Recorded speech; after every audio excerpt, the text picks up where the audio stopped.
السلام عليكم ورحمة الله وبركاته. أعوذ بالله من الشيطان الرجيم. بسم الله الرحمن الرحيم. وأذان من الله ورسوله إلى الناس.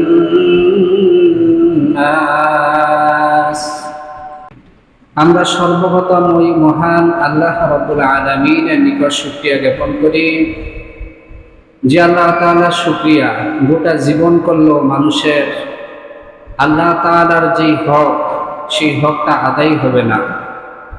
আল্লাহ তাআলা এই পৃথিবীর জমিনে নিজ গুণে সর্বশক্তিমান সর্বগুণান্বিত, যে আল্লাহ পাকের ক্ষমতা অসীম, যে আল্লাহ পাক মহান, যে আল্লাহকে কোনো গুণে গুণান্বিত করে শেষ করা যাবে না, বরং আল্লাহ নিজ গুণেই সর্বশক্তিমান। বলুন সুবহানাল্লাহ। ওই আল্লাহর প্রতি আমরা দুরূদ পড়ি, আল্লাহর প্রতি আমরা প্রশংসা করি, আমরা সকলে বলি আলহামদুলিল্লাহ। রাসূল আকরাম সাল্লাল্লাহু আলাইহি ওয়াসাল্লামের প্রতি দুরূদ এবং সালাম। যে আল্লাহ রাসূল সাল্লাল্লাহু আলাইহি ওয়াসাল্লাম সবচাইতে আবেদ ছিলেন, সবচাইতে বড় নামাজি ছিলেন, সবচাইতে শুদ্ধাচারী ছিলেন, নিষ্কলুষ একজন মহান ব্যক্তি ছিলেন। যে আল্লাহ রাসূলের গুণ অসীম, যে আল্লাহ রাসূলের গুণের সাথে পৃথিবীর কোনো মানুষের গুণ সংমিশ্রণ ঘটে না, বরং আল্লাহ তার গুণের সাথে তিনার গুণকে গুণান্বিত করেছেন। আল্লাহ তাআলা বলেছেন, ইন্নাকা লাআলা খুলুকিন আযীম। হে রাসূল, আপনি হচ্ছেন মহান চরিত্রের অধিকারী। আমরা সকলে বলি সাল্লাল্লাহু আলাইহি ওয়াসাল্লাম। আজকের এই জুমার দিনে আমাদের পূর্বপুরুষদের জন্য দোয়া করি, যারা তিলে তিলে এই মসজিদকে গড়ে গেছেন, আমাদেরকে কষ্টের পর কষ্ট সহ্য করে জন্ম দিয়েছেন, লালন পালন করেছেন, আমাদেরকে সবচাইতে বড় নেয়ামত আল্লাহর সন্ধান দিয়েছেন, এবং তিনারা ঈমান নিয়ে কবরে চলে গেছেন। দোয়া করি তাদের জীবনের টুকিটাকি যে গুনাহগুলা আল্লাহ মাফ করে দিয়ে তাদের কবরটাকে জান্নাতের পরিবেশ বানিয়ে দিন। আমরা সকলে বলি আমিন। সম্মানিত মুসলিম ভাইয়েরা, আজকের জুম্মা হচ্ছে জিলহজের তৃতীয় জুম্মা। আজকের জুম্মায় আলোচ্য বিষয় হচ্ছে, গত জুম্মায় আমরা সালাত সম্পর্কে প্রাথমিক আলোচনা করেছিলাম। আজকের জুম্মায় আলোচ্য বিষয় নামাজ, কিন্তু নামাজের জন্য আহ্বান করা, ডাকা, সেটা হচ্ছে আজান। এই আজানের গুরুত্ব এবং ফজিলত সম্পর্কে আজকের জুম্মায় ইনশাআল্লাহ আলোচনা করা হবে। আল্লাহ তাআলা আমাদের সকলকে মুয়াজ্জিন হিসাবে কবুল করুন। আমরা সকলে বলি আমিন। সম্মানিত উপস্থিতি, আল্লাহ রাসূল সাল্লাল্লাহু আলাইহি ওয়াসাল্লাম যখন মক্কায় ছিলেন, তিনি 11টা বছর মক্কায় ছিলেন। তিনি নামাজ আদায় করেছেন, কিন্তু প্রকাশ্য কাউকে কখনো নামাজের জন্য আহ্বান করেন নাই। আল্লাহ রাসূল যখন মক্কা ছেড়ে মদিনায় চলে গেছেন, তখন মানুষকে আজানের জন্য, ডাকার জন্য প্রয়োজনীয়তা অনুভব করলেন যে দৈনিক 5 ওয়াক্ত নামাজ, যেহেতু মক্কায় একটা রেস্ট্রিকশন ছিল, বাধা ছিল, কিন্তু মদিনায় নামাজ প্রকাশ্যে আদায় করতে কোনো বাধা নাই। অতএব সবাইকে সম্মিলিতভাবে একসাথে নিয়ে নামাজ আদায় করার প্রয়োজন অনুভব করলেন। আল্লাহ রাসূল সাল্লাল্লাহু আলাইহি ওয়াসাল্লাম তখন চিন্তা করলেন যে আসলে কি করা যায়। রাসূলের কাছে তখনও আজান সম্পর্কে কোনো ওহী আসে নাই। সবচাইতে মজার বিষয় হচ্ছে, আজান সম্পর্কে যে শব্দগুলো আমরা উচ্চারণ করি, এটাকে জিবরাইলের মাধ্যমেও রাসূলকে জানানো হয় নাই, রাসূলকে স্বপ্নযোগেও দেখানো হয় নাই। তাহলে কিভাবে আজানের প্রচলন হলো? আসুন আমরা সেটা আগে প্রথম জানব। আজান সম্পর্কে আল্লাহ তাআলা পবিত্র কোরআনুল কারীমের 9 নম্বর সূরা তাওবার 3 নম্বর আয়াতে বলেছেন, আল্লাহ তাআলা বলেছেন, وأذان من الله ورسوله إلى الناس আল্লাহ তাআলা বলেছেন, হে রাসূল, আপনার পক্ষ থেকে এবং আমার পক্ষ থেকে, অর্থাৎ আল্লাহর পক্ষ থেকে এবং রাসূলের পক্ষ থেকে মানুষকে আহ্বান করেন। কিসের দিকে আহ্বান করবে? ইয়াউমাল হাজ্জিল আকবির, বড় হজের দিকে আপনি তাদেরকে আহ্বান করেন। ওয়া বারাউম মিনাল মুশরিকিন, আর ওই দিকে মানুষদেরকে আহ্বান করেন যাতে করে মানুষ মুশরিকদের সাথে কখনো কোনো সম্পর্ক রাখে না। এখানে বলা হয়েছে আযানটা হবে আল্লাহর পক্ষ থেকে এবং রাসূলের পক্ষ থেকে, যার কারণে আমরা আযানের মধ্যে সর্বপ্রথম আল্লাহর নাম নেই, তারপরে কার নাম নেই? রাসূলের নাম নেই।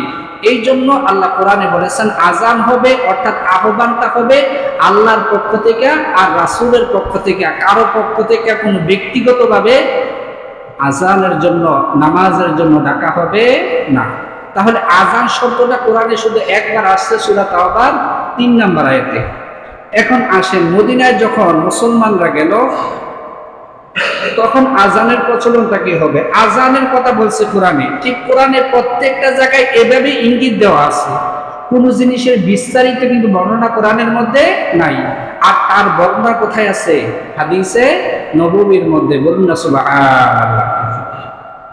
সহিহ বুখারীর মধ্যে আব্দুল্লাহ ইবনে আমর রাদিয়াল্লাহু তাআলা আনহু থেকে বর্ণিত, আল্লাহ রাসূল সাল্লাল্লাহু আলাইহি ওয়াসাল্লাম বর্ণনা করতেছেন, কানাল মুসলিমুনা হিনা কাদিমুল মাদিনা, যখন মুসলমানরা মদিনায় আগমন করল, ইয়াজতামিউনা, তারা একত্রিত হইল, ফায়াতাহাইয়াউনা বিসসালাতি লাইসাত নিদাআ লাহা, তারা একত্রিত হইতো কিন্তু কেউ কাউকে ডাকতো না, তারা নিজ দায়িত্বে একত্রিত হইতো, অথবা সময়ের উপর তারা ইস্তেমবাদ করে, সময়ের উপর অনুমান করে তারা একত্রিত হইতো, কিন্তু কেউ কাউকে কোনো ডাকাইল না।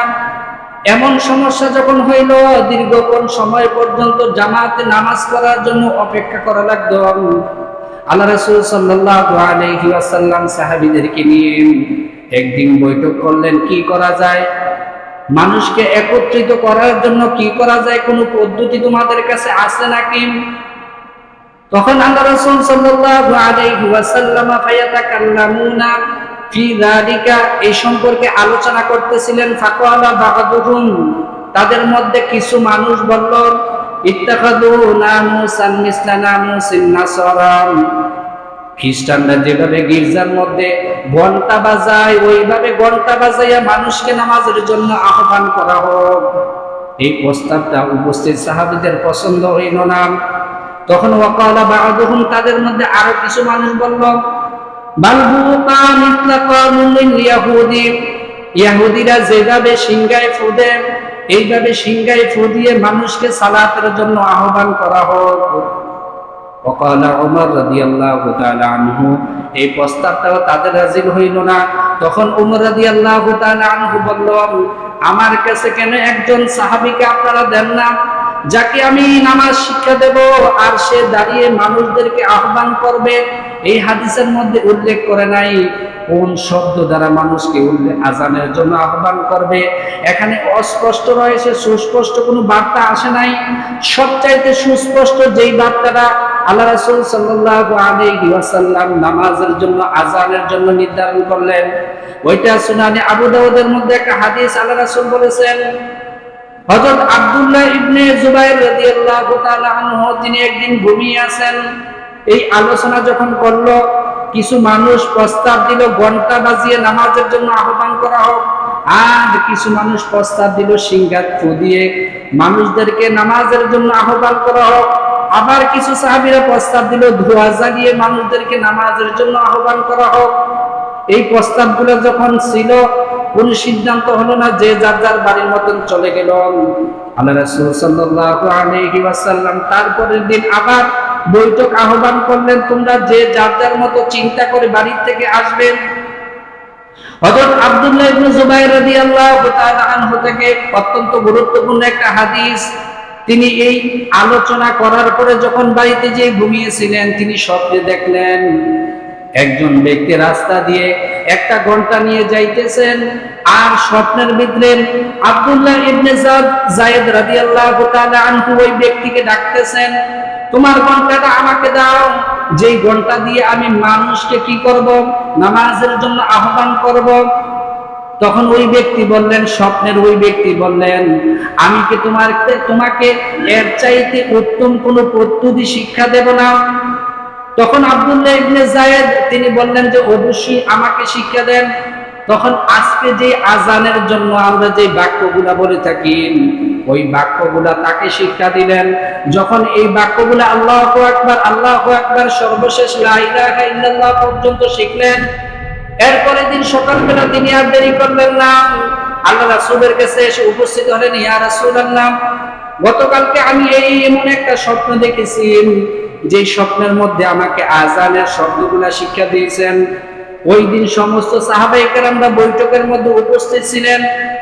হাদিস শরীফের মধ্যে আসে, মুফাসসিরিনে কেরামরা বলছেন ওই রাতে একজন নয়, একাদশের 17 জন এট এ টাইম এই স্বপ্নটা দেখেছেন। কোন মুফাসসিরিনে কেরামরা বলেছেন আল্লাহ রাসূল ওই স্বপ্নটা দেখেছিলেন, কিন্তু সাহাবীদের কথাকে প্রাধান্য দিতে যে আল্লাহ রাসূল বলেন নাই। যখন তিনি বললেন, ইয়া রাসূলুল্লাহ, আমাকে একজন সাহাবী দেন যাকে আমি এই বাক্যগুলা শিক্ষা দেব, তখন আল্লাহ রাসূল বলছেন, ইয়া বেলাল কুম, হে বেলাল তুমি দাঁড়াও, যায়েদ যে শিক্ষাগুলা দিচ্ছে ওইগুলা তুমি শিক্ষা গ্রহণ করো আর মানুষকে নামাজের জন্য আহ্বান করো। তখন থেকে এই শব্দগুলা নির্ধারণ হয়ে গেল, আর মানুষদেরকে নামাজের জন্য আহ্বান করা হইল। বলুন না সুবহানাল্লাহ। এই তখন থেকে এই যে আল্লাহু আকবার বলি, আমরা এইভাবে নামাজের জন্য ডাকি, এর আগে এইভাবে আর নামাজের জন্য আজানের এই শব্দগুলা নির্ধারণ ছিল না। সর্বপ্রথম যখন আব্দুল্লাহ ইবনে যায়েদ এই শব্দগুলা বললেন, বলার পরে পরে তখন উমর ইবনুল খাত্তাব রাদিয়াল্লাহু তাআলা আনহু তিনি বলেন, ইয়া রাসূলুল্লাহ, আব্দুল্লাহ ইবনে যায়েদ তো আজকে দেখেছে এই শব্দটা, ওয়াল্লাহি আল্লাহর কসম করে বলি, আজ থেকে 20 দিন আগে আমি এই শব্দটা দেখেছিলাম, কিন্তু আমি আপনাকে বলতে ভুলে গেছি। বলুন না সুবহানাল্লাহ। আল্লাহ তাআলা এই আজানের শব্দ দ্বারা এই সাহাবীকে মর্যাদাশীল করবেন, এই জন্য ওমর সহ বাকি সাহাবীদেরকে আজানের শব্দগুলা বলে দিয়ে তাকে ইসলামের মধ্যে আজানের প্রবর্তনকারী হিসাবে প্রতিষ্ঠিত করেছেন। বলুন না সুবহানাল্লাহ। এখন আসেন, এই যে আজানের জন্য এই শব্দগুলা দেখবেন আপনারা আফ্রিকায় যান একরকম শব্দ বলে, ভারতীয় উপমহাদেশে আসেন একরকম শব্দ বলে, যখন মিডল ইস্টে যাবেন তখন দেখবেন আরেক রকম শব্দ বলে। আসলে আজানের মূল শব্দগুলা কি, সেই প্রসঙ্গে যিনি সর্বপ্রথম এই হাদিসটা অর্থাৎ যিনি সর্বপ্রথম এই স্বপ্নটা দেখেছেন তিনি কি বলেছেন, আসেন তিনার থেকে আমরা শুনি।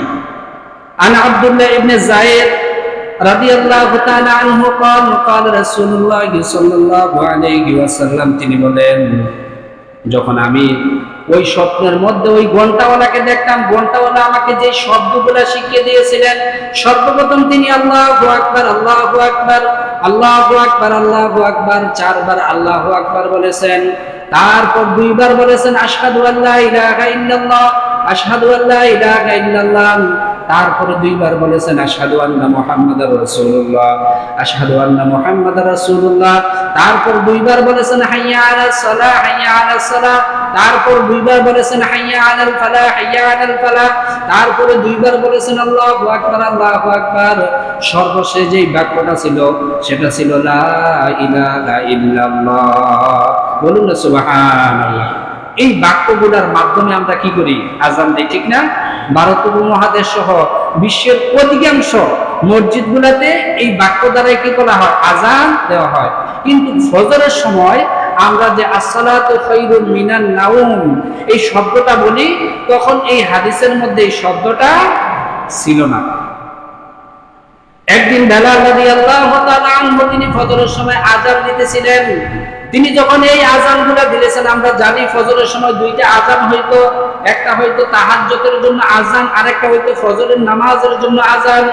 তাহাজ্জুদের জন্য যে ব্যক্তি আজান দিত ওই দিন ওই ব্যক্তি বেলাল যেই শব্দগুলো দ্বারা আজান দিত তিনি ওই শব্দ দ্বারা আজান দিলেন। কিন্তু একদিন ফজর উঠতো বেলাল আসসালাতু খায়রুম মিনান নাওম, আসসালাতু খায়রুম মিনান নাওম, এই শব্দগুলো যখন যুক্ত করলেন আল্লাহ রাসূল সাল্লাল্লাহু আলাইহি ওয়াসাল্লাম কাপড় টানতে টানতে তিনি হুজরা থেকে বের হয়ে আসলেন। কাপড় টানতে টানতে তিনি হুজরা থেকে বের হয়ে আসলেন আর তার জবাবে বলেছেন, সাদাক্তা ওয়া বারাকতা, তুমি সত্য কথা বলেছ, তুমি বরকতময় কথা বলেছ, কারণ ঘুম থেকে নামাজ উত্তম, এর চাইতে কল্যাণকর কথা, এর চাইতে বরকতময় কোনো কথা আর হইতে পারে না। অতএব তুমি উত্তম বলেছ।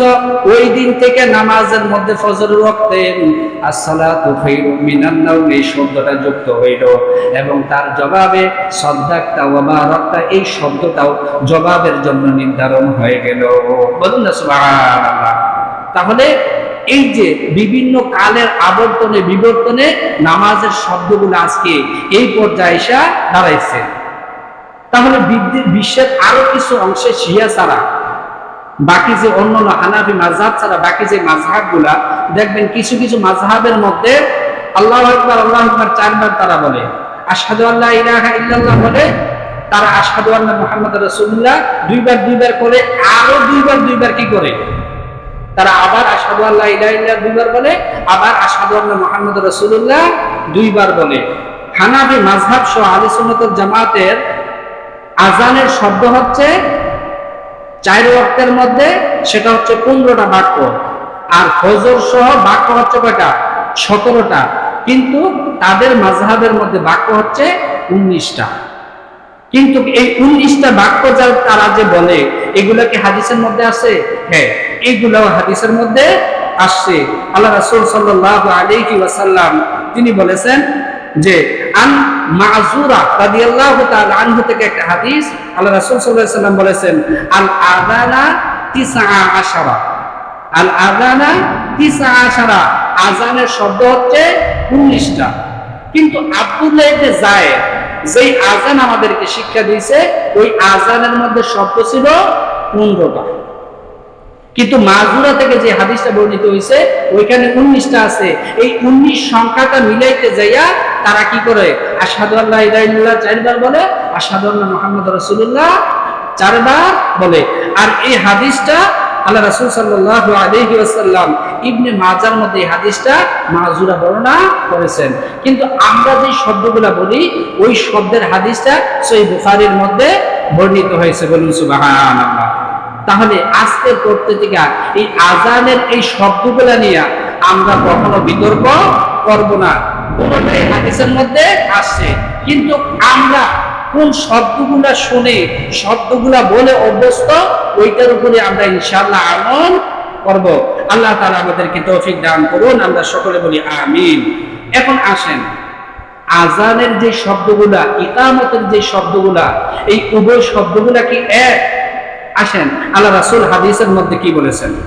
আল্লাহ রাসূল সহিহ বুখারীর মধ্যে বলেছেন আনাস রাদিয়াল্লাহু তাআলা আনহু قال, হযরত আনাস থেকে বর্ণিত তিনি বলেন উমিরতু, আমি আদিষ্ট হয়েছে, বেলাল বলতেছে আমি আদিষ্ট হয়েছে অর্থাৎ আমাকে আদেশ করা হয়েছে আইয়াশ ফাহাল আযানাম, আমি যেন আযান জোরায় জোরায় বলি, ওয়া আইয়ুকরা ইকামাতা ইল্লা বিল ইকামা, আর ইকামতের শব্দগুলো যেন একটা একটা করে বলি। বলুন সুবহানাল্লাহ। অনেকে মাঝে মধ্যে আমাদের মসজিদে একটা একটা করে বলে না, আল্লাহু আকবার আল্লাহু আকবার, আশহাদু আল্লা ইলাহা ইল্লাল্লাহ, আশহাদু আন্না মুহাম্মাদুর রাসূলুল্লাহ, হাইয়া আলাস সালাহ হাইয়া আলাল ফালাহ, এগুলো হাদিসের মধ্যে আছে। কিন্তু আমরা যে দুইটা করে বলি ওইটা কি আছে? হ্যাঁ, ওইটাও হাদিসের মধ্যে আছে। ওইটা জামিয়া তিরমিজির মধ্যে এই হাদিসটা আব্দুল্লাহ ইবনে যায়েদ যিনি ওই স্বপ্ন যুগে কি দেখেছেন? আযান দেখেছেন। তিনি এই হাদিসটা বর্ণনা করতেছেন। তিনি বলতেছেন আল্লাহ রাসূল আমাকে শিক্ষা দিয়েছেন, বলা কানা আযানু রাসূলুল্লাহ সাল্লাল্লাহু আলাইহি ওয়াসাল্লাম, আল্লাহ রাসূল সাল্লাল্লাহু আলাইহি ওয়াসাল্লাম আমাকে আযান শিক্ষা দিয়েছেন শাফআন, আমি যেন আযান জোরায় জোরায় বলি, ওয়া ফি আযানিল ইকামা, ইকামতও যেন আমি জোরা জোরা বলি। বলুন সুবহানাল্লাহ। আযান যেমন বলি আমি যেন ইকামতটাও তেমন বলি, তবে আমি যেন অতিরিক্ত বলি কাদাকামাতিস সালাহ লিল ইকামাতি, ইকামতের জন্য যেন আমি অতিরিক্ত বলি। সেটা কি? কাদ কামাতিস সালাহ, নামাজ প্রতিষ্ঠিত হচ্ছে, নামাজ প্রতিষ্ঠিত হচ্ছে, আর বসে থাকার সুযোগ নাই, সবাই দাঁড়িয়ে যাও নামাজের জন্য, বলুন সুবহানাল্লাহ। তাহলে দুইটাই হাদিসের মধ্যে আছে, কিন্তু এখন কথা হইল আমরা আমল করি কোনটা? দুইটার উপরে না? অতএব আমরা দুইটার উপরে যেন থাকি, একটার ভিতরে যে যেন আমরা বিভ্রান্ত না হই।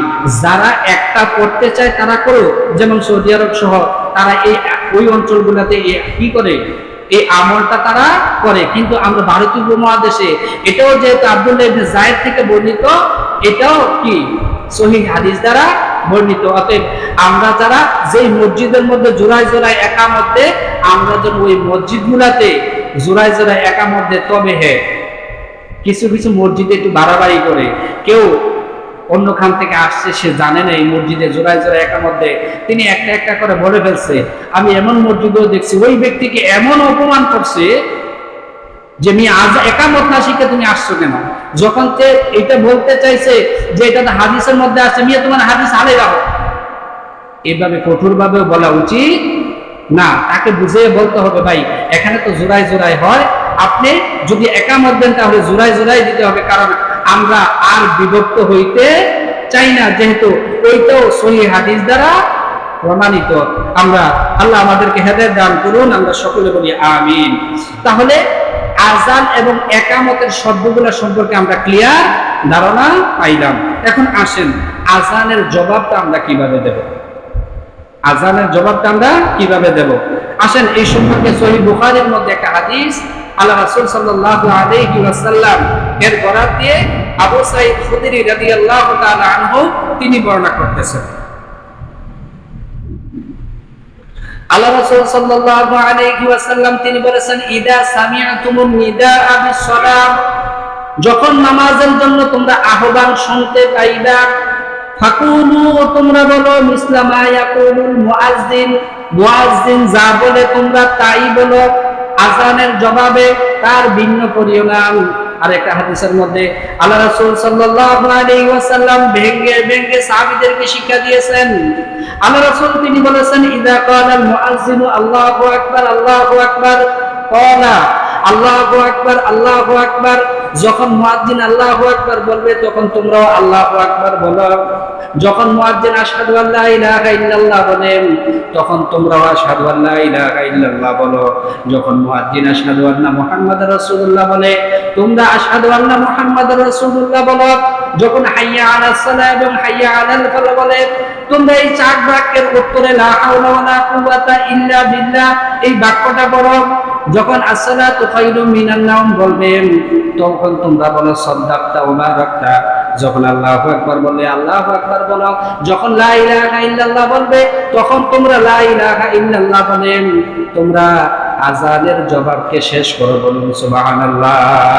এখানে আল্লাহ রাসূল সুনানে আবু দাউদ এবং মুসলিমের মধ্যে হাদিসটা হযরত ওমর ইবনুল খাত্তাব রাদিয়াল্লাহু তাআলা আনহু যিনি স্বপ্নের মধ্যে আযানটা দেখেছিলেন তিনি বলে দিয়েছেন যে কিভাবে আমরা আযানের জবাব দেব।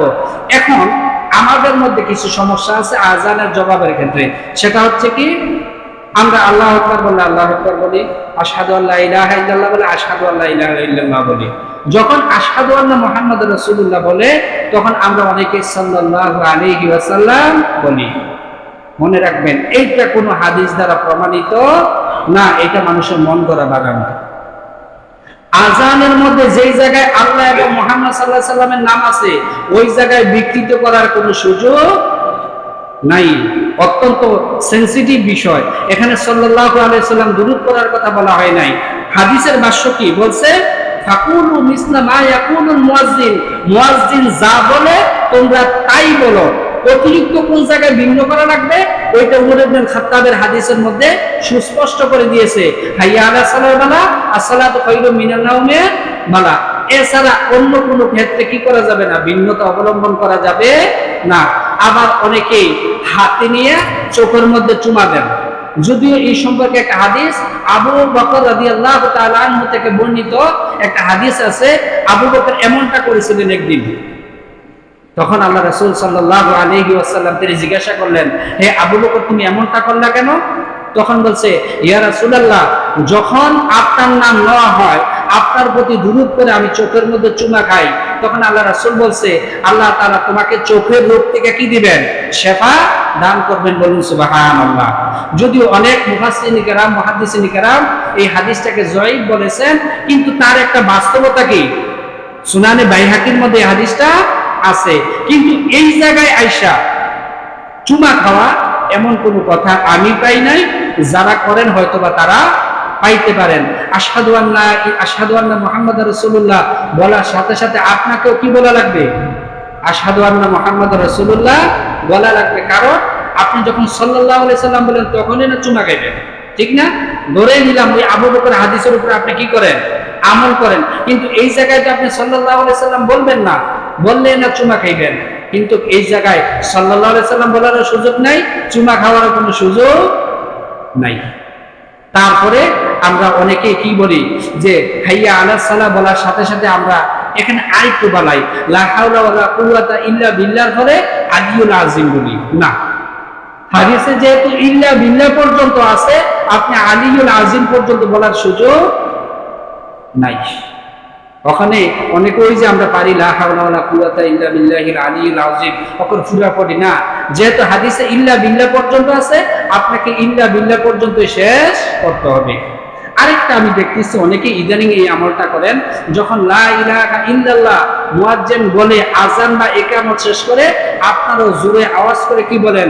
লা ইলাহা ইল্লাল্লাহ মুহাম্মাদুর রাসূলুল্লাহ সাল্লাল্লাহু আলাইহি সাল্লাম। মুয়াজ্জিন সাহেব কি মুহাম্মাদুর রাসূলুল্লাহ বলছে? বলেন। সকলে বলে মুহাম্মাদুর রাসূলুল্লাহ বলছে না। হাদিসের ভাষ্যটা কি মুয়াজ্জিন যা বলে আপনাকেও তা বলতে হবে।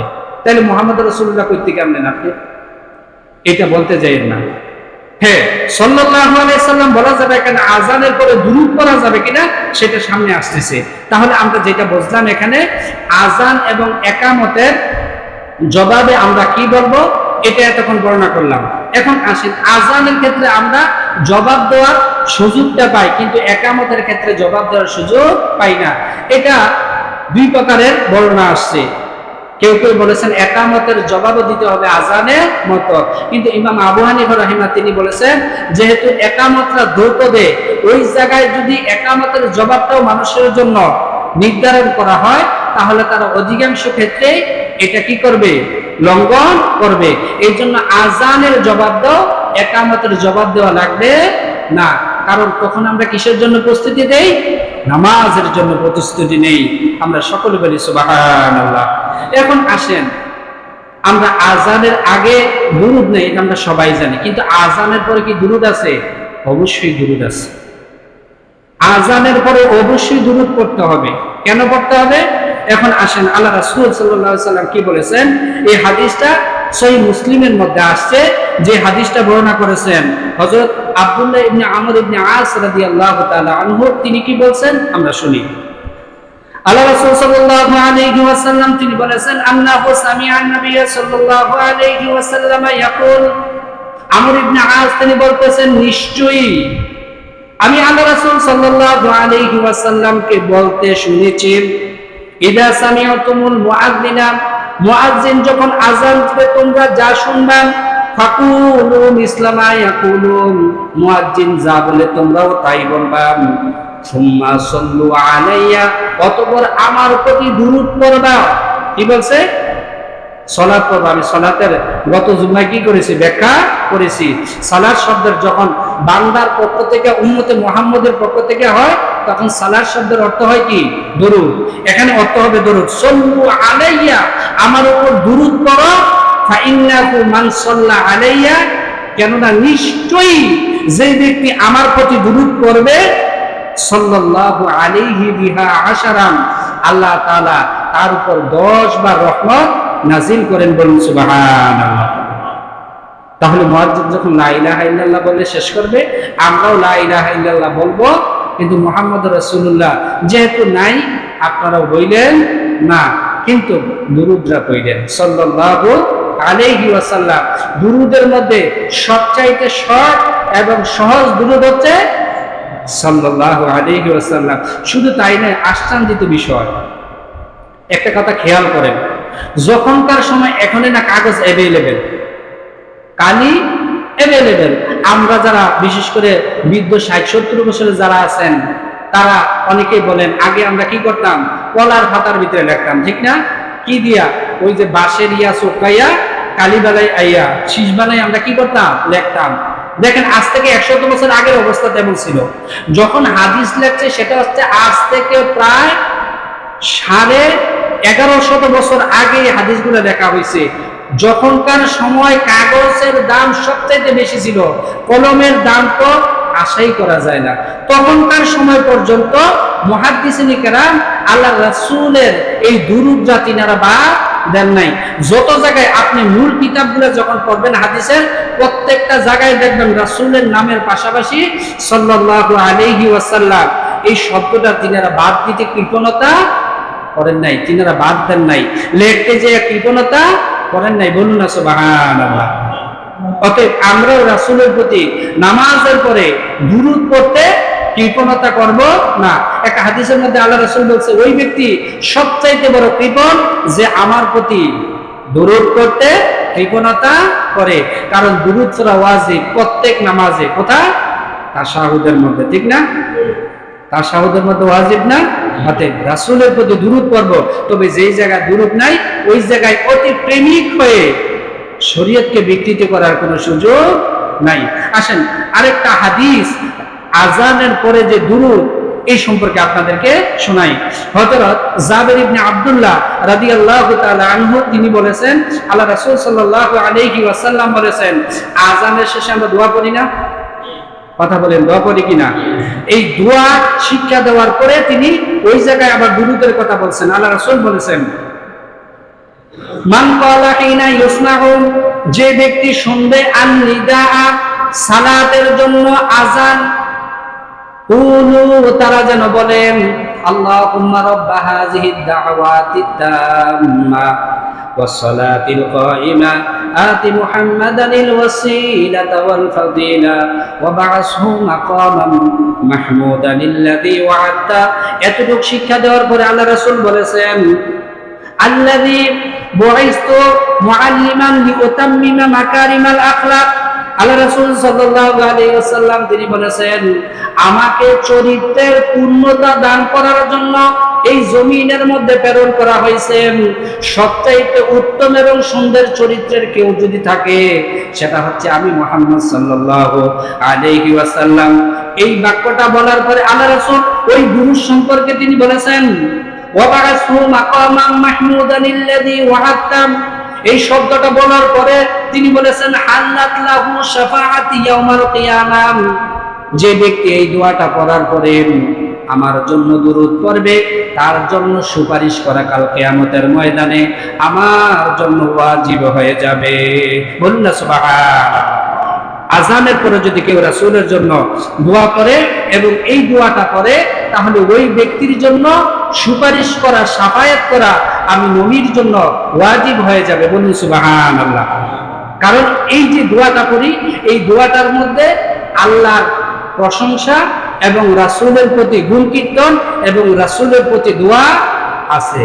এখন একটা প্রশ্ন আসতে পারে আল্লাহ রাসূল সাল্লাল্লাহু আলাইহি ওয়াসাল্লাম তিনি এখানে ওয়া বা'আসহু মাকামান মাহমুদানিল্লাযী ওয়া'আদতা এতটুকু পর্যন্ত বলেছেন, এর বাইরে আর বলেন নাই, বলছে নাই। তাহলে আমরা অনেকে ওয়ারযুকনা শাফাআতাহু ইয়াউমাল কিয়ামা এটা বলি, আবার ইন্নাকা লা তুখলিফুল মিআদ এটাও বলি। ওইগুলা কি কোনো হাদিসের মধ্যে আসছে? আসুন তার সম্পর্কে আমরা জানি। আল্লাহ রাসূল সাল্লাল্লাহু আলাইহি ওয়াসাল্লাম কি বলেছেন? এটা একটা কিয়াসি মাসালা, খেয়াল করেন। আল্লাহ রাসূল সাল্লাল্লাহু আলাইহি ওয়াসাল্লাম তিনি বলেছেন যে যেহেতু আল্লাহ রাসূল এখানে বলেছেন হাল্লাত লাহু শাফাআতি ইয়াউমাল কিয়ামা, তার জন্য আমি কিয়ামতের ময়দানে শাফায়াতের জন্য সুপারিশ করব, এই জন্য অনেকে বাড়িয়ে ওয়ারযুকনা শাফাআতাহু ইয়াউমাল কিয়ামা এইটা বলেন। কিন্তু পৃথিবীর প্রত্যেকটা মুহাদ্দিস এবং প্রত্যেকটা হাদিসের কিতাবের মধ্যে এই বাক্যটা নাই। কোন হাদিসের কিতাবে কোন মুহাদ্দিসও এই বাক্যটা বর্ণনা করেন নাই। কিন্তু কেউ কেউ কিয়াস করে এই দোয়ার সাথে কি করেছেন?